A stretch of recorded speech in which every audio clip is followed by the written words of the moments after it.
Somos Julianas, né? Coordenadoras da pós de neuropediatria aqui da Fisiocursos, tanto do curso presencial quanto do curso em formato online em tempo real, né? E também coordenamos as ações de vários cursos livres, aperfeiçoamento, todos na área de neuropediatria, assim como somos docentes nessa área também, né? Então, eu particularmente sou fisioterapeuta há uns 15 anos já e Somos estamos duas, nessa. né? A gente se formou no caso do mesmo ano, eu acho. Ah, beleza. Isso. Tem um Estamos amigo nessa luta nosso que ele aí. fala que são as Jus da Neuro. O Fábio do GIAD, ele fala, é as Jus da Neuro. Eu já tenho me intitulado assim também, porque como nós fazemos muito trabalho juntas, né, Ju? Então, praticamente ficou Jus da Neuro.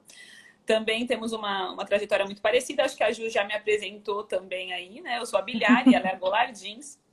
E a gente está na Fisiocursos há um tempo, trabalhando aí na formação de profissionais da fisioterapia que buscam se aprimorar em neuropediatria e que buscam uma melhor capacitação, tanto na prática clínica, mas também na linha de pesquisa, também né, na linha voltada para uma possibilidade de entrar no mestrado, de fazer especialização, de publicação, são coisas que a gente pretende aí cada vez estar mais engajada. Bom, já nos Ju, apresentamos. só tem uma perguntinha aqui da Tati, dizendo a nossa pós de neuropediatria é voltada para qual profissional? Para fisioterapeutas, né? Então, são cursos de especialização em fisioterapia aplicada à neuropediatria, tá bom? Enfim, acho que essa é a apresentação geral. Somos fisioterapeutas apaixonadas por neuropediatria, por neurologia no geral, né? Área de neurofuncional em si, né?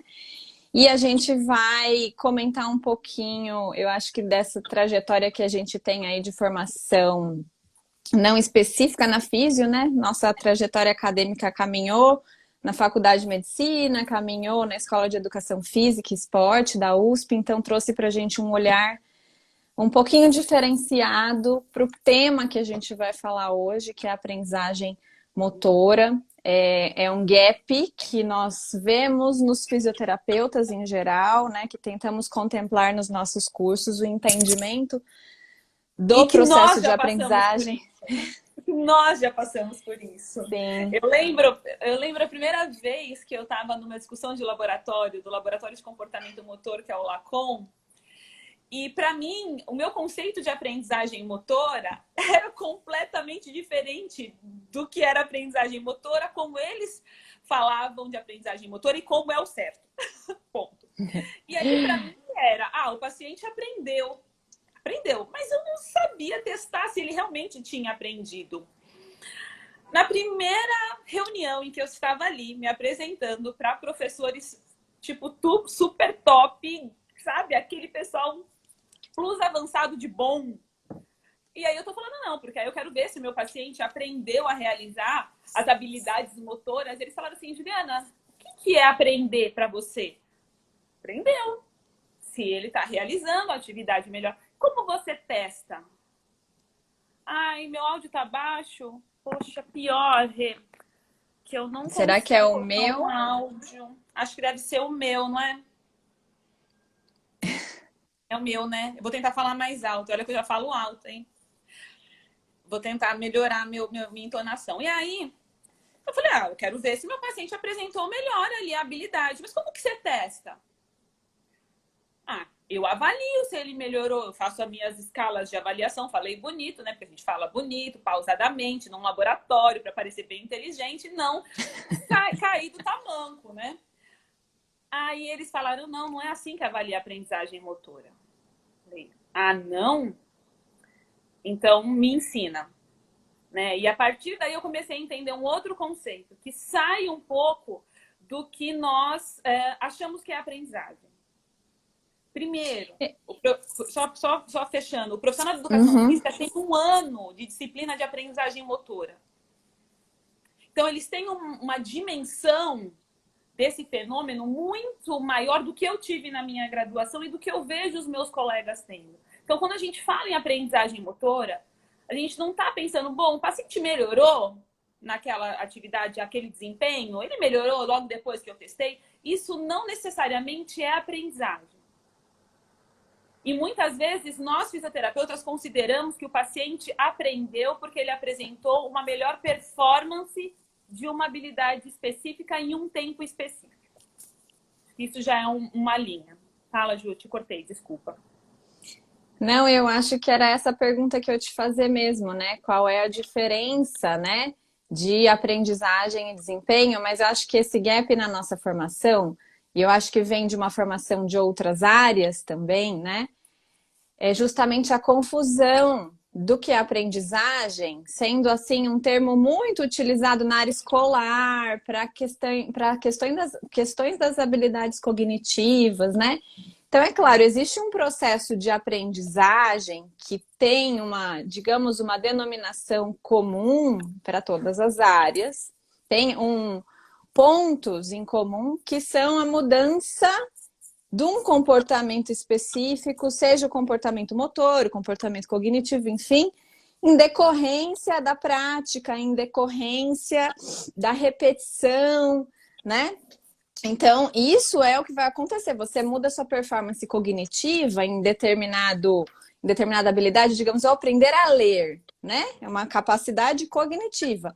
Eu vou mudar esta minha habilidade no reconhecimento de palavras, de formar, né, de juntar as letras, enfim, não tenho tantas habilidades em explicar isso, mas isso acontece, né, mediante a prática, mediante a repetição, aos estímulos que a gente oferece. A mesma coisa acontece quando a gente fala disso em relação ao ato motor. Então, a gente vai estar restringindo aqui o nosso raciocínio agora, especificamente, a falar do processo, do fenômeno aprendizagem motora, que tem as suas particularidades, né?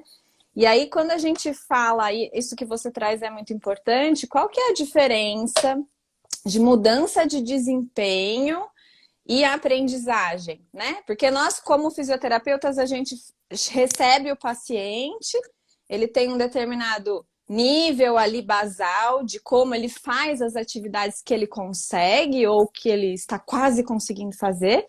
E aí a gente propõe ali diversas sessões e intervenções e daqui a pouco ele consegue fazer, né? Sentar e levantar, uma caminhada, enfim. Ele mudou o desempenho naquela tarefa, mas como é que eu vou interpretar que isso é aprendizagem? Quando é que eu começo a entender as diferenças entre aprendizagem e desempenho? Você consegue responder? Consigo trocar bola com você. Quando você fala isso, que você estava puxando do paciente, eu vi uma frase no livro do McGill que é aprendizagem motora. Ele fala o seguinte, ele traz tanto para o profissional da educação física, mas ele puxa muito para a gente da reabilitação, que eu fico muito honrada, assim, falo, poxa, que legal. Ele fala assim, como você tem certeza que a mudança no seu paciente ou no seu aluno observada, que essa mudança observada é aprendizado decorrente do treinamento que você fez ou pura sorte? Ele coloca essa pergunta e eu fico pensando, como a gente E até vou te colocar mais uma pimentinha nessa pergunta, ainda mais quando a gente fala de crianças. Como é que você não me garante que isso foi uma mudança natural do desenvolvimento dela e foi pela sua intervenção? Não só ao acaso, não só espontâneo, mas aquilo não faz parte de um processo de desenvolvimento? Então, quando a gente pensa em como responder essas questões que a Ju levantou e cá entre nós, ela só me dá pergunta difícil. Só me dá pergunta difícil. A gente precisa entender como a gente avalia essas diferentes características ou esses diferentes aspectos do comportamento motor. Quando eu falo em desempenho, o que eu estou verificando, né, em relação a desempenho, em relação a performance motora, a habilidade motora ali apresentada, né? Performance a gente vai pensar que é o comportamento observável.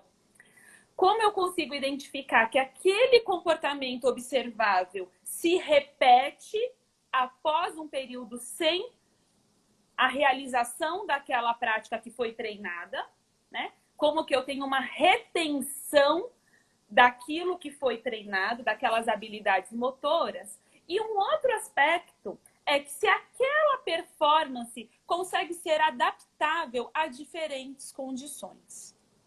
Então, quando eu vejo o meu paciente ali que está apresentando, durante o treino que eu estou estabelecendo com ele, uma mudança de desempenho, é um sinal que já há uma melhora na performance daquilo que foi treinado. No entanto, será que esse comportamento, será que essa performance, essa mudança vai ser permanente, vai persistir? E além disso, se essa persistência vai acontecer somente em determinado contexto, ou se ela pode acontecer essa melhora de performance em outros ambientes, com outros contextos, inclusive com situações que podem levar a perturbações internas do indivíduo. Estou mais ansioso, estou mais nervoso, ou perturbações externas. Nossa, eu estou fazendo determinada atividade, aconteceu um barulho, pronto, perdi em qualidade ou não consigo realizar determinada tarefa. Então, quando a gente pensa em aprendizagem, a gente pensa na soma de todos esses fatores, não é, Ju? O que você pode aí trazer? Sim, sim. É só complementar, porque é justamente isso, né? Quando a gente está analisando, avaliando o nosso paciente, a gente faz uma avaliação que é um recorte, né? É aquele momento, quando a avaliação é de desempenho, a gente está analisando o desempenho naquele momento, e ele é totalmente influenciável por vários fatores. Do indivíduo, como você falou, questões individuais, da tarefa, de como se ele está olhando, fazendo um sentar e levantar, a altura do banquinho onde ele está sentando vai interferir, uma série de fatores, mas a gente está fazendo um recorte, né? Enxergando aquele momento. A gente oferece uma intervenção, ou seja, oferecemos oportunidade de prática. A gente revê esse paciente, a gente vai analisar novamente a performance motora, o desempenho, e colocar aqui, para quem não está acostumado com esses termos, desempenho e performance é a mesma coisa. Estou olhando para o aspecto comportamental. Comportamento observável. Isso. Comportamento motor observável naquele momento. Só que aí você não vai falar assim para mim, Ju, mas você não falou que na definição é uma mudança em função da prática? Ok, eu tive uma mudança de desempenho, de performance, então eu não conseguia sentar e levantar, ou eu sentava e levantava com um tempo muito grande com apoio e agora eu consigo fazer isso sozinho, depois de sessões de prática. Ok, mas eu melhorei o desempenho. O que eu consegui observar foi uma mudança no desempenho. Agora, como é que eu garanto que o meu paciente aprendeu? Vamos pegar essa tarefa de exemplo, né? Aprendeu depois de um tempo sem eu praticar. Então, vou mudar o foco da intervenção. Ele conseguiu isso, agora eu vou treinar marcha. Não vou treinar mais o sentar e levantar. Vou passar um tempo sem essa intervenção que eu estava oferecendo. Tem essa e prática, aí ele você estava falando prática, né? Prática sistematizada. Sim, sim. Prática sistematizada. Sim, e aí, então, isso não quer dizer, né, no nosso caso, que ele não está fazendo isso em casa. Mas, enfim, a gente parou o treinamento oferecido. E aí ele continua. Então, ele vai ter. Só que esse paciente, quando você fala que ele não estava fazendo em casa, ele chega para mim sem fazer. E ele estava em casa. Ele fez o treino comigo, ele voltou para casa, para aquele mesmo contexto em que ele não realizava. Ele pode até repetir, mas não com a sistematização que foi dada na prática. Desculpa só te cortar, Ju, mas é que eu pensei nisso. E aí, o que acontece? Depois de um tempo de prática, sem prática, digamos que um mês depois, ele continua, você faz uma avaliação de novo, ele continua com o mesmo desempenho daquela última sessão em que você reavaliou e não interviu mais? Isso é o que a gente chama de retenção. Depois de um tempo sem a prática sistematizada, ele continua mantendo aquela aquisição motora. Então, a aquisição de um comportamento em função da prática. E ele consegue transferir para todos os contextos, ou seja, você treinou sentar e levantar com ele no seu banquinho. No banquinho do seu consultório, da sua clínica. Ou no que tinha, no tablado. Do tablado para o em pé. Ele consegue transferir para qualquer cadeira que ele tem na casa dele? Ele consegue transferir? Eu tô com uma paciente lá no ambulatório recente que ela queria sentar na cadeirinha da igreja. E a cadeirinha da igreja, sabe qual a cadeirinha que era? Aquelas de plástico, com o banco estreitinho desse tamanho. A gente estava conseguindo fazer o sentar e levantar na clínica, do tablado ou das cadeiras que a gente tinha lá. Mas será que ela conseguiu sentar na igreja? Depois de um tempo de sem prática? Então, isso é a transferência, né? Essa capacidade de utilizar em outros contextos, sem essa dependência mais do treinamento ali por trás. Se o meu paciente para a intervenção e ele volta ao que ele era antes da intervenção, não tem aprendizagem. Só teve mudança de desempenho. Então, é claro que na aprendizagem vai ter mudança de desempenho. Mas o que a gente tem que diferenciar é justamente se ele consegue manter, né? Reter, retenção e transferir a execução daquela habilidade para outros contextos da vida dele. Né? A gente treina a marcha em consultório, em barra paralela, no ambiente controlado, sem ninguém passando, com o terreno estável, né? Ele consegue andar na rua? Ele consegue andar dentro da casa dele, né? Então, isso é transferência da habilidade. E essa transferência que é clinicamente relevante. Exatamente. Que é relevante, porque ele consegue generalizar aquela habilidade para situações semelhantes, mas não iguais. A retenção, quando a gente fala no conceito de retenção, não. Retenção é quando eu testo aquela tarefa específica que foi treinada. É igual quando a criança vai fazer uma prova. Um teste de retenção é uma prova.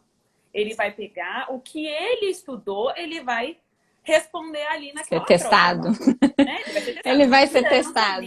Vai ser testado. A transferência, não. A gente observa a generalização. A possibilidade de extrapolação daquele comportamento motor que foi treinado para diferentes contextos. E aí, a transferência tem a ver com adaptabilidade. É essa palavra-chave, né? É essa palavra-chave, é essa palavra utilizada.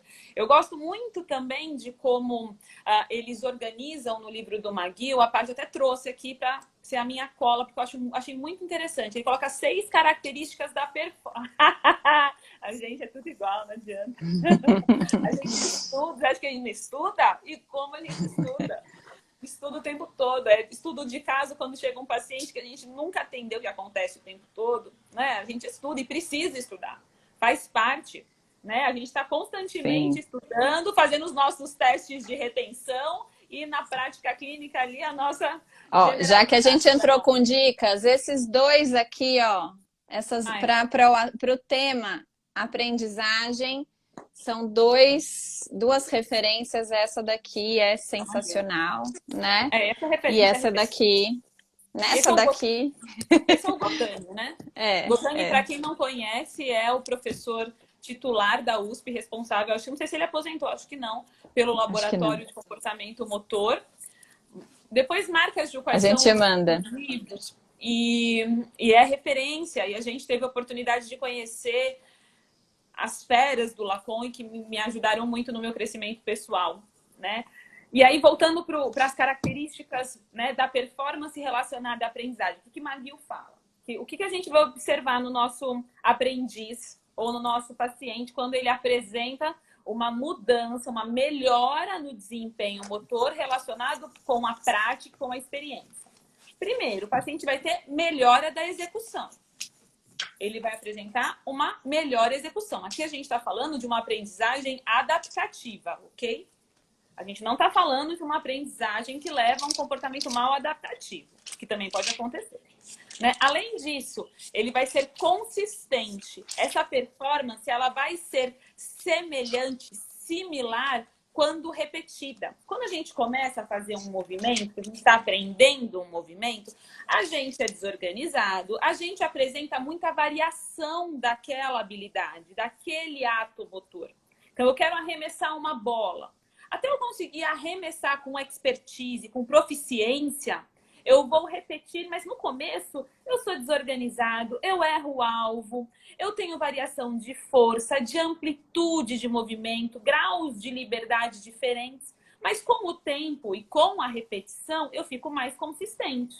Isso indica que eu consigo apresentar um bom desempenho em diferentes momentos daquele movimento, mas com características muito similares. Então, isso é consistência. Além disso, eu tenho estabilidade. Ele também utiliza esse termo, estabilidade. Quer dizer que eu tenho um bom desempenho ou uma melhor performance, mesmo quando eu tenho perturbação interna ou externa. Então, eu estou fazendo determinada habilidade. Mesmo que haja um barulho, um distrator, eu consigo realizar aquela habilidade, aquela atividade, aquele ato motor. Eu sou persistente, é outro conceito que ele coloca. Quer dizer que ao treinamento eu aumento a minha capacidade de performance ao longo do tempo quando eu executo. Então eu vou sendo persistente, eu vou melhorando ao longo do tempo. Aí ele tem mais 3 conceitos que a Ju falou. Adaptabilidade. Quer dizer que eu consigo fazer aquela habilidade em diferentes contextos. Só que a gente precisa levar em consideração a perturbação que o sujeito vai ter, porque dependendo da perturbação vai ter mudança de performance. Mas eu consigo realizar isso em diferentes contextos. Eu sou adaptável, eu tenho flexibilidade para realizar aquele ato.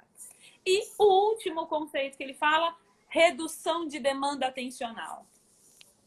Quer dizer que eu consigo fazer aquela habilidade de dirigir sem precisar ficar pensando constantemente na seta, no para-brisa, não sei nem o nome, como é que chama?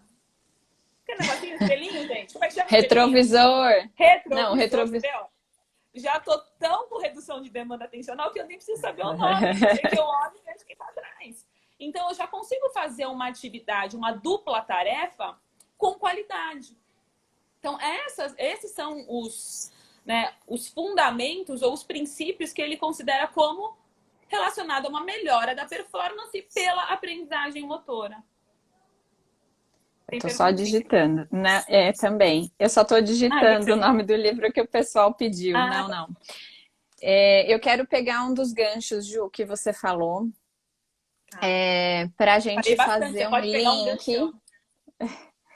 Não, são 2 coisas que eu acho que são importantes que a gente engatou aqui. Uma, a gente engatou de falar de aprendizagem sem contextualizar. Onde é que está esse fenômeno dentro do campo comportamento motor, tá? Então, a gente está falando de aprendizagem, desenvolvimento, controle, comportamento. Então, a gente precisa retomar um pouquinho isso, porque são termos que podem se confundir na cabeça das pessoas. E aí a gente tem que pensar, primeiro, que para tudo isso que a gente está falando, a gente pode ter essas áreas, comportamento, controle, aprendizagem, desenvolvimento, como áreas de estudo, que são organizadas assim, ou como fenômenos, como processos, né? Então, a gente está olhando para esses fenômenos, mas também dentro de cada área de estudo. E aí a gente tem, então, uma grande área, que é a área do comportamento motor, que, então, envolve o estudo do movimento como um todo, né? Mas de uma maneira diferente do que a biodinâmica, a cinesiologia, enfim, é um enfoque mais comportamental dessa ação e que engloba, então, o controle, o que é a área e o fenômeno, né? Que esses conceitos se misturam, do controle motor. Quando a gente fala de controle motor, a gente está falando de todos os processos de organização e produção do movimento. Então, a gente está falando dos aspectos neurofisiológicos, principalmente, que estão ali por trás desse sistema de movimento. Não só de sistema nervoso, mas desse sistema de movimento mesmo, como ele se conecta como um todo com o restante do nosso corpo. E aí a gente tem... Isso. E aí a gente tem... Eu vou colocar o desenvolvimento, vou deixar a aprendizagem para o final, já que é o nosso assunto de hoje. O desenvolvimento, o que é o desenvolvimento motor, né?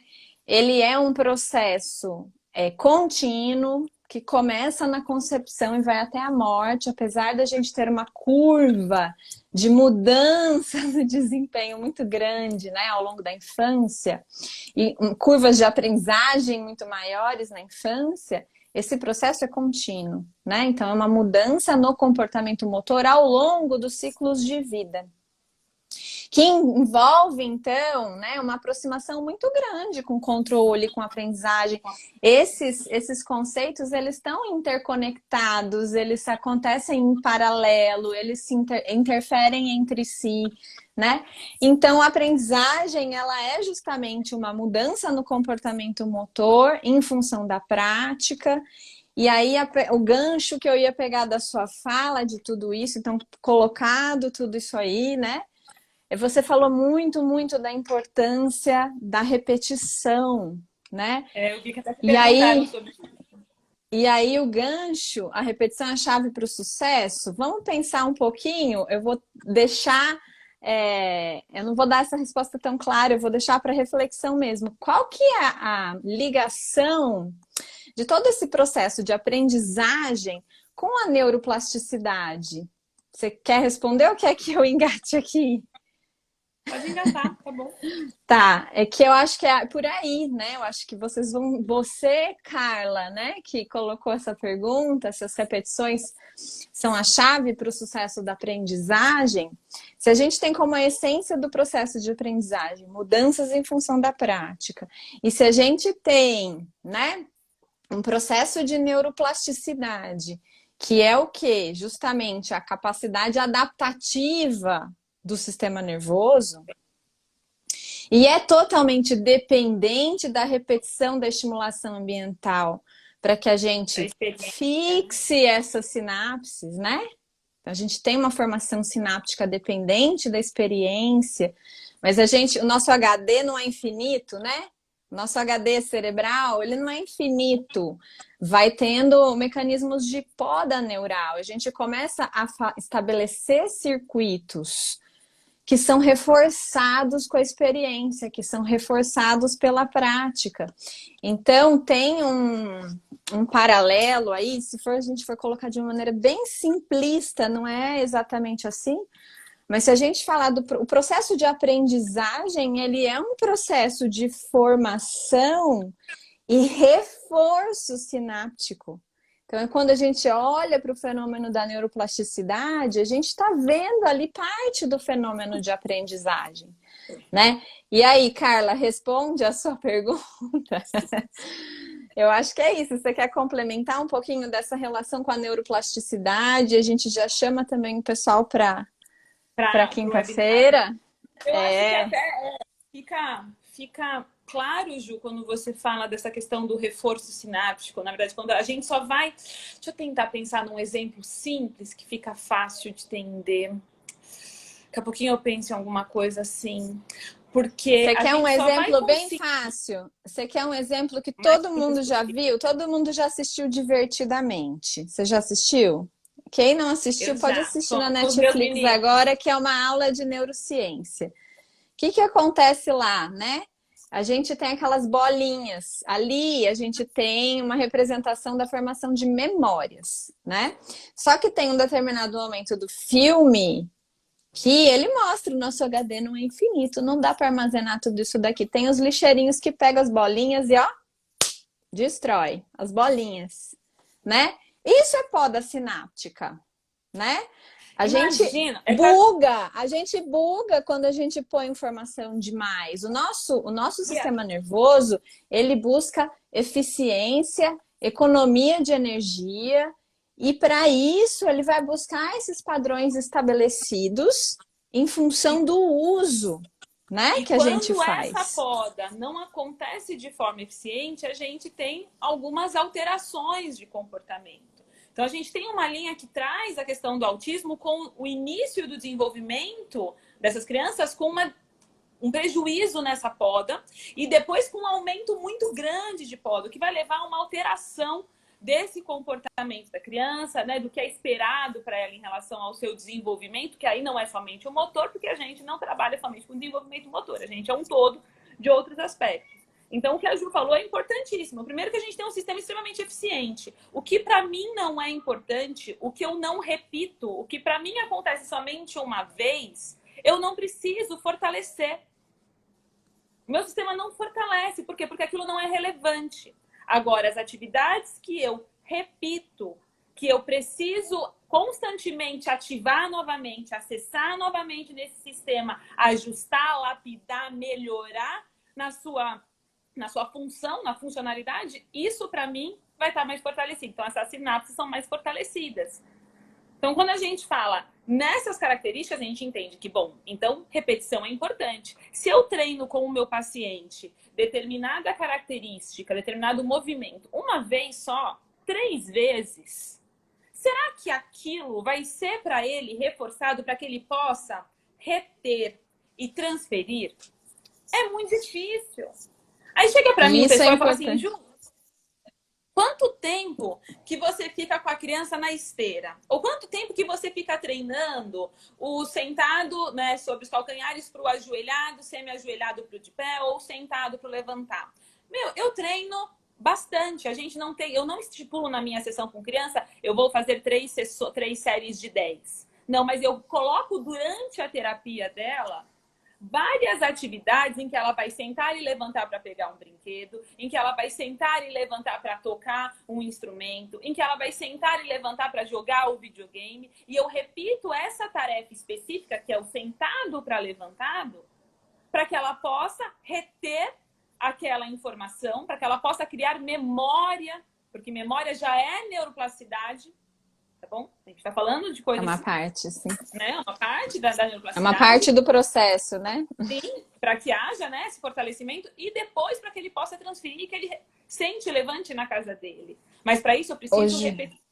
Fala. Essa é uma reflexão super importante. Eu acho que para o fisioterapeuta, isso acontecia muito comigo recém-formada, eu acho que com você também. A gente fica na ânsia de mostrar serviço para o pai, no nosso, né, ali principalmente para os pais, né, das nossas crianças, e a gente mudava muito de exercício. Né, mudava toda hora, na ânsia de acertar, na ânsia de acertar, a gente repetia pouco, né? Então a gente sabe, né? Uma coisa importante aí dos estudos de aprendizagem é que o volume da prática, o quanto a gente oferece de repetições é extremamente importante para a aprendizagem.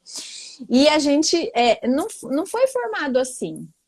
Né? Uma coisa da sua fala que me chamou a atenção, você falou, olha, se eu tenho o foco do sentar e levantar, eu vou inserir essa tarefa de diferentes maneiras dentro do meu contexto, você está variando, né?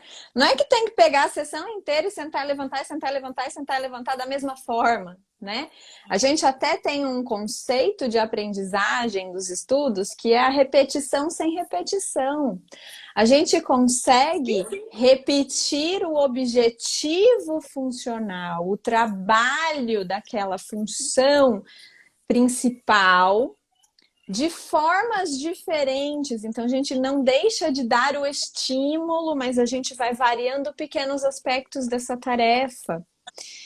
E a gente não perde o foco e a gente garante o volume de prática, que intensidade é outra coisa, o volume de prática adequado para ela, né? Mas eu acho que isso foi um problema da minha formação, né? Não sei se você passou por isso, mas naquela ânsia de acertar e de mostrar o serviço para os pais, a gente põe na bola, põe no chão, põe em pé, faz isso e não tá pensando. A gente passa, às vezes, por isso no início, eu também passei, pela insegurança mesmo. O ser recém-formado é um desafio. Todo mundo já passou por isso. Né? Então, faz parte esse amadurecimento do profissional. Né? Por isso que muitas vezes a gente recebe sim contato dos alunos, e eu sou bastante receptiva para isso, porque eu já passei por isso de ter minhas dúvidas. Nem sempre eu tinha um professor para mandar mensagem, então a gente busca, mas é sempre bom ter meio que um tutor ali que te dê um toque, fale, bom, calma, tá tudo bem, faz parte, eu também já passei por isso, porque a gente passa mesmo. Mas é importante ter um foco. Outra coisa da repetição sem repetição é porque nem sempre, aliás, nem sempre não, o movimento ele não se repete da mesma forma. O paciente ele vai ganhando mudança, né, da performance a cada repetição. Então a repetição vai ser diferente, a execução vai ser diferente. Então até esse conceito de repetição sem repetição também está relacionado com isso. A execução muda. A cada repetição, a execução muda. E é importante que a gente... Isso faz parte da questão da aprendizagem online e offline, né? É o que você falou. O que é aprendizagem online? Enquanto eu pratico, eu mudo, né?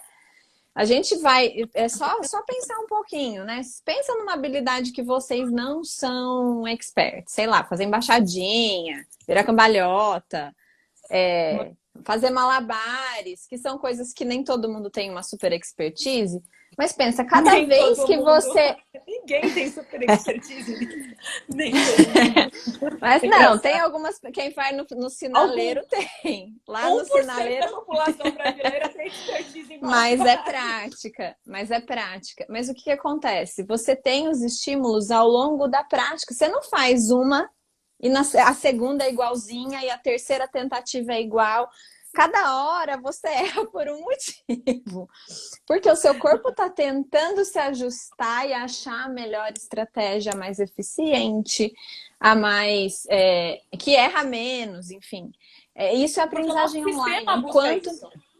O nosso sistema, ele Enquanto busca esse aperfeiçoamento constante. A gente tem estruturas responsáveis por isso no nosso sistema nervoso central, que recebem esse feedback constante para ajustar e buscar a melhor execução. Desculpa. Isso é o que a gente chama de aprendizagem online, né? Não precisa ser habilidades tão complicadas. Para mim é complicado também, mas tocar um violão. Enquanto se pratica, você tem o processo, você repete e você aprende a cada tentativa. Então, isso é o online. Vamos pegar o do violão, que é mais fácil de entender o que é o online e o offline. Então, a aprendizagem online deu para pegar. Enquanto eu estou fazendo, eu estou aprendendo. Mas vocês, talvez quem já fez aula assim de instrumento, sabe que tem uma hora que você está esgotadíssimo e não sai mais, e você tentou aquela partitura 1000 vezes, aí você fecha, vai dormir, toma um banho. No E outro aprende, que é uma dia, beleza. no Melhora o outro dia a desempenho. performance sai maravilhosa. O que aconteceu na hora que você foi dormir, tomou banho, tirou o foco? O processo de aprendizagem offline. Offline, enquanto você não está praticando a tarefa, mas os seus sistemas neurais estão ali trabalhando com aquela informação recebida durante a prática. Então, isso é o offline. E o quanto, quando a gente traz para o contexto das crianças, isso é importante falar, que a gente precisa desse tempo de descanso. Tem 2 pontos aí no mundo infantil. A questão do sono, que é super importante para essa fixação de memórias, para o estabelecimento dessa neuroplasticidade que a gente falou, né, para a aprendizagem offline. E o que acontece com muitos dos nossos pacientes, milhares de terapias, faz eco, faz fono, faz físio, faz TO, vai não sei aonde, faz dança terapia e não descansa. Foi num post até que a Camila recebeu e mandou para a Rebeca, que eu achei bem legal, porque estavam perguntando para a Camila da execução de 2 sessões no dia para uma criança com síndrome de Down. Aí a Camila mandou para a Rebeca, né, que trabalha com o Neuroped, e a Rebeca estava falando justamente disso, né? Primeiro, não dá para você determinar assim, 2 sessões se você não tiver uma meta muito clara, mas mesma coisa, tem que ter um período de repouso, um período em que você vai ficar, inclusive, no ócio, sem fazer nada. Porque a gente busca constantemente milhares de terapia. A criança vai buscando várias terapias, e isso porque depois no outro contraturno ela tem escola. Não vamos esquecer disso. Então, ela não tem um momento em que ela possa ficar sem fazer nada, em que ela possa repousar, em que ela possa brincar de forma livre, sem ser um brincar orientado. Isso interfere em aprendizagem, inclusive da habilidade que foi treinada. Na autonomia da criança, na tomada de decisão, em tantas outras coisas, né, Ju?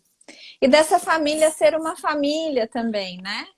E outra coisa, porque ter a momentos, fica... né, de que a mãe não é organizadora do cuidado, que ela é sua mãe e que tudo bem, deita do lado e fica junto e faz carinho, assiste televisão, e não tenha sabe? culpa por isso, né? Não tenha culpa por isso, porque isso faz parte do cuidado. Isso é tão importante ou mais importante do que até levar e vai e volta. Muito importante. Uma outra coisa que eu queria só trazer à tona, eu sei que a gente está com o tempo em cima, mas é da variabilidade de prática.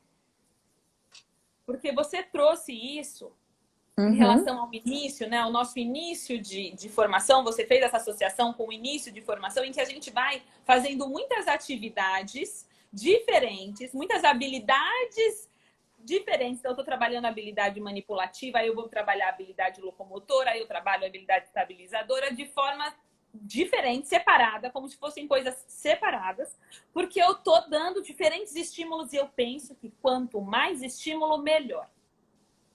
E isso não leva à melhora ou à maior aprendizagem motora da habilidade que eu estou buscando com aquele paciente, a melhora, né? A melhora da performance ao longo do tempo para que ele possa continuar realizando bem aquela atividade e transferir. Então, a variabilidade, ela é um fenômeno importante, mas a gente precisa utilizar bem em determinados momentos do processo de aprendizagem daquela criança. Quando a gente vai trabalhar com variabilidade, a gente tem que considerar que aspectos fundamentais, processos básicos já foram conquistados. Para que depois eu possa trabalhar com variação. Então, eu vou trabalhar com o meu paciente marcha anterior, ok? Estou trabalhando com ele em marcha anterior. Eu estou ainda ganhando melhora de performance nessa tarefa específica que é marcha. Enquanto ele não melhora nessa... Eu estou aqui, marcha anterior. Enquanto ele não melhora nessa habilidade, ou não tem mudança em desempenho motor, eu não vou colocar obstáculo para ele. Eu não vou variar aquela prática. Eu não vou puxar para uma outra atividade locomotora que seja diferente, que seja mais complexa. Eu preciso ter base ainda ter um melhor desempenho no que é básico, no que é fundamental. Em habilidade motora fundamental e ainda em estágio inicial, elementar, para depois eu poder testar, treinar outras habilidades com variações. A mesma coisa, por exemplo, com arremesso. Eu quero trabalhar com o meu paciente arremesso da bola. Habilidade manipulativa, ok? Estou trabalhando com o meu paciente habilidade manipulativa. Estamos jogando a bola. Ai, mas está tão sem graça. Mas ele ainda está começando a melhorar aquele desempenho. Aí eu vou mudar a distância e vou começar a brincar de mudar a distância ou mudar a forma da bola, o peso da bola, o ambiente em que ele está ali apoiado. Isso é variação. Se meu paciente não tem a primeira parte, o primeiro processo organizado, ele vai se desorganizar, ele não vai conseguir executar bem e você vai prejudicar todo o treino que você fez. Então, acho que isso é muito importante de variação. Porque isso tem relação com a gente querer colocar muita coisa para ficar muito divertido. E a gente trabalha com criança, a gente quer o quê? Diversão. Só que a gente muda muitas vezes o contexto de forma tão gritante que vai interferir no processo de aprendizagem. Quem está perguntando? Acho que era legal falar disso. No caso de pacientes com atraso, devemos seguir o mesmo raciocínio? Você quer responder? Tem tanta coisa para falar. Sim, a gente tem que seguir um raciocínio semelhante, Sandra. A gente tem que seguir um raciocínio de repetição. Aí, quando a gente está falando de atraso, aí depende do que a gente vai falar, né? Depende da criança. Depende. Depende do, né? Depende da criança também, depende da gravidade da criança. Depende da idade, depende do quadro. Um follow-up que tem um desenvolvimento muito próximo do esperado, do típico. E a gente pode deixar ela fazer uma exploração ativa, mas nós vamos fazer uma manipulação do ambiente para favorecer o que nós observamos que precisa ser melhorado. Então, uma criança que tem um pobre controle postural e, consequentemente, não realiza uma postura ereta de forma adequada.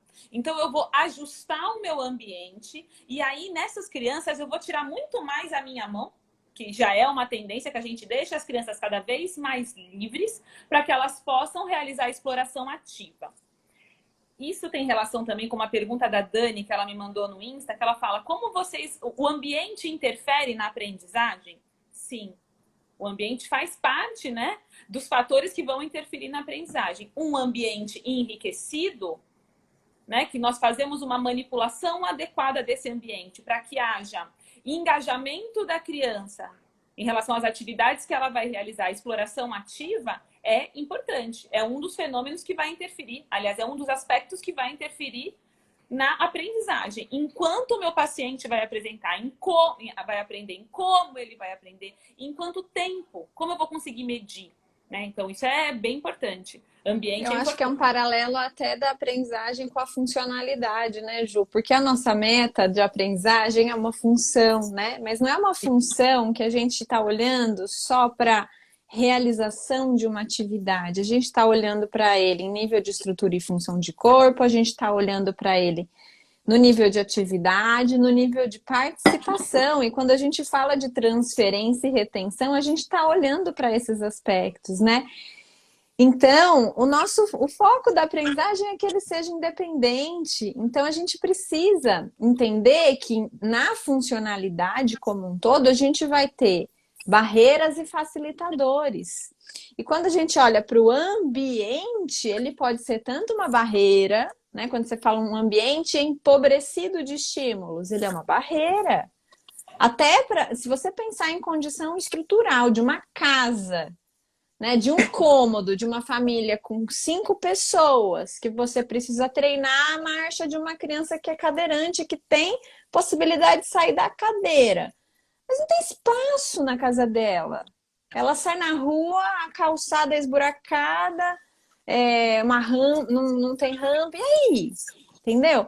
Então, a gente tem que entender que o ambiente entra como barreira ou facilitador também de todo esse processo, né? E puxando Você quer isso, complementar disso? Porque eu queria ainda puxar uma outra coisinha. Não, eu só lembrei de uma experiência que eu tive quando eu estava na saúde pública, que eu avaliei uma criança na unidade e ele tinha um atraso no desenvolvimento importante. A gente avaliou pela Alberta. E aí eu fui conhecer a casa desse pequeno. E o chão da casa era de terra batida. Que eu falei para a mãe o quê? Ele tem que ir pôr no no chão. Ele tem que explorar. Deixa o teu filho fazer parte da casa. Ele tem que conhecer a casa. A criança é parte da casa. Ela não pode mais ficar no chiqueirinho, ok? Né? Não é assim que a gente fala? Cheguei lá, não tinha chiqueirinho, tinha uma cama de casal. E o chão, a casa era um quarto mesmo, somente. E a cozinha fazia parte daquele quarto, daquele cômodo, de uma família muito vulnerável. E aquela criança não tinha chão. Ela não tinha chão para ir. Então, quando a gente vai pensar até nas orientações que a gente vai fazer, e muito eu aprendi na minha vida, gente, sendo fisioterapeuta, muito eu aprendi em saúde pública, muito eu aprendi para sair do tamanho de olhar e falar, peraí, deixa eu ver o que está acontecendo. Quando a gente vê a casa da pessoa, quando a gente faz parte, entende como que é a realidade daquela família. Porque muitas vezes a orientação que você vai dar não é que a família não quer seguir. É que naquele momento ela não tem possibilidade para isso. E aí a gente vai precisar pensar em estratégias para que essa criança sim vá para o chão. Mas será que eu vou precisar trazer mais para a unidade? Porque aqui eu tenho uma estrutura melhor para que ela possa fazer a repetição dessa habilidade específica? Mas isso a gente precisa puxar para a gente. Porque senão a gente vai ficar frustrado, sem ver resultado e achando que a família não coloca porque não quer. E não tem a ver com isso, às vezes. Muitas vezes. Fala, Ju. Eu queria puxar para uma outra parte que você foi falando aí dos estágios da aprendizagem. A gente tem vários modelos de interpretação disso. E você trouxe alguns momentos aí da sua fala isso, né, em relação à variabilidade da prática e o quando que a gente muda mais os componentes, quando que a gente deve oferecer uma fixação, quando a gente deve oferecer uma diversificação da prática, e isso depende um pouco desses modelos, da gente entender em que estágio da aprendizagem o nosso aprendiz está. O modelo mais consagrado que a gente tem, né, na literatura aí é o de Fitts e Posner, né, que traz ali que a aprendizagem tem 3 estágios, um estágio inicial mais cognitivo, um estágio associativo e o estágio autônomo. E acho que o melhor exemplo para explicar esses estágios da aprendizagem é qualquer um pensar em como aprendeu a dirigir ou andar de bicicleta. E você deu esse exemplo ali, né? Eu prestei atenção no retrovisor, não sei aonde. Então, o estágio inicial da aprendizagem não é um estágio para você oferecer variabilidade. Pelo contrário, é um estágio em que o aprendiz, não vou chamar nem de paciente, porque todos nós podemos estar em estágio inicial para alguma habilidade na vida. Esse estágio inicial, ele é totalmente cognitivo. Por quê? Porque a gente precisa estar com a atenção o tempo todo em cada componente que você vai executar. Então, você falou, vou pisar na embreagem, depois eu vou passar a marcha, depois eu vou olhar não sei o quê, e morre o carro. e morre o carro, né? Então você está num estágio que ele é Você fica totalmente suado, dependente, você gasta tanta energia, assim, muita fazendo um energia. movimento que você fica suado e fica exausto ao fim do dia, porque o gasto energético foi gigante. E não, você não fez uma super atividade física, mas é o Não, gasto cognitivo, né? Então você está no estágio inicial, você erra mais, você tem uma demanda atencional muito grande. E se você está ali com uma criança e você fala para, você tira a atenção dela para outra coisa, você quer que ela faça e preste atenção em outra coisa, né? vai rolar. Levanta aqui. Olha aqui no meu celular, sei lá, né? Você dá um olha aqui no bichinho. Pronto, gente, acabou. Já são duas tarefas diferentes. Então, se a gente tá com o nosso aprendiz ali, né? Que você tá vendo que ele tá precisando fragmentar a ação, ele tá prestando atenção em passo a passo, não é hora de diversificar, pelo contrário, é hora de diminuir a demanda, de deixar essa tarefa menos complexa, de respeitar ali, ajudar ele no entendimento desses componentes, né? Depois a gente passa. Pode falar, Ju. Acho que nesse período a gente acaba trazendo bastante informação para o nosso aprendiz sobre o que ele vai precisar fazer. Então a gente utiliza assim do feedback. Depois eu queria só puxar o feedback, porque eu acho que é legal finalizar falando de feedback, mas a gente passa essa informação de forma declarativa. Olha, você vai precisar fazer isso e aquilo, você vai precisar levar o teu braço até. Isso quando a gente pensa nessa demanda cognitiva. Então, eu vou dar essa informação declarativa. Eu vou dar uma vez, duas vezes, até algumas repetições, mas não todas as repetições, em torno de 50% das repetições, né? Mas a gente E vai não sim dar confundir algumas também. informações. Uma coisa Pode que o falar. fisioterapeuta costuma fazer muito é confundir o tipo de pista que a gente dá. A gente põe a mão e direciona para um lugar e está falando para ele fazer outra coisa, por exemplo, né? Então, Sim. quando eu aprendi a estar nesse estágio mais cognitivo, é um comando só. Se é o Simples, comando simples. verbal, é o comando verbal. Se é o direcionamento pelo toque, é o direcionamento pelo toque, e só, e segue, né? Então, a importância de tudo isso. Agora, a gente passa para um estágio intermediário em que o número de erros começa a diminuir, você começa a ficar um pouco mais relaxado, o nível Fica atencional confiante. diminui, que é o associativo. Até a gente chegar lá no autônomo, né? Todo mundo que tirou carta, que consegue dirigir sem medo, já não pensa mais em tudo, né? Entra, já tá passando marcha, Eu, já eu lembro automatizou o quando eu tirei. gasto. Eu lembro quando eu tirei carta, eu não podia nem ligar o rádio. Vocês passaram por isso. Eu não ligava o rádio, porque senão ia ser um distrator tão grande que eu ia me atrapalhar. Quando eu estava no estágio, que é o intermediário, ou também chamado de associativo, a gente está lapidando, a gente está melhorando aquela habilidade, a gente consegue, às vezes, ter algum estímulo que seja sensorial que não vai interferir. Eu não vou fazer dupla tarefa aqui. Mas eu consigo fazer aquela habilidade melhor. Estou lapidando ela, às vezes até tem algum estímulo sensorial que não vai me dar tanto prejuízo no meu desempenho, né? Então eu vou ter alguma perturbação externa que não vai ter tamanho, não vai dar tamanho prejuízo. Quando eu chego no estágio autônomo, eu ligo o carro, eu ligo o rádio, eu coloco, abro a janela e ainda dou tchau pro vizinho. Porque eu consigo fazer E aí é no várias. autônomo que a gente insere variabilidade e diversificação.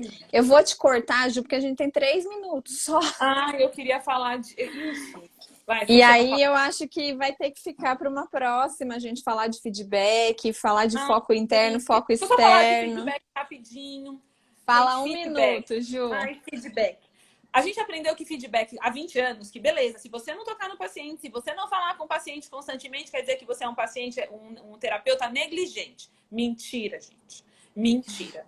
Descobrimos pelo pessoal que estuda aprendizagem motora que feedback, você o tempo todo dando conhecimento de resultado pro paciente, vai levar a prejuízo no desempenho no momento em que ele ficar, sabe aquele período offline?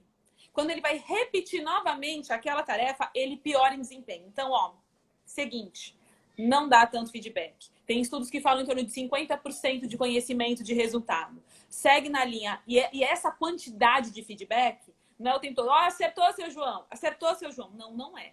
Você vai escolher, você vai conseguir manipular muito bem isso em você e você vai escolher os momentos certos para dar o conhecimento de resultado que o paciente atingiu. Era isso que eu queria falar de feedback. Se vocês quiserem, vocês mandam mensagem pra gente no inbox que a gente fala sobre isso, que é bem legal para nossa área.